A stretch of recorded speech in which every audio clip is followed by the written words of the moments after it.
Michael Bisping was on our show last week, and he suggested Adesanya may want to wrestle a little bit. And I think it's one thing to maybe instinctively or reactively wrestle, right? But to go in there with the game plan that you're going to try to wrestle and get a takedown in every round, I'm just not sure that Adesanya's mentality is rooted in that. What are your thoughts on that?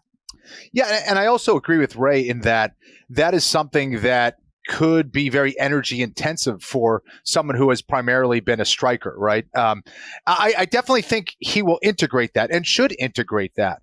At the very least, if your opponent is more aware of your willingness to get to a clinch or hit a takedown, it sometimes shuts down your striking a little bit. And I think that's why it will have a benefit as being part of those tactics, part of the whole overall strategy for Adesanya. So, but I do think when you do that, to do that in training and doing that in a big fight, especially for the first time, and just have that be your sole strategy, can be an energy zapper.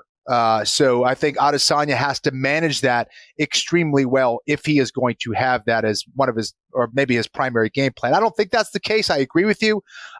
It's not like he can't make adjustments and win that fight with striking alone. He can. So can Pereira.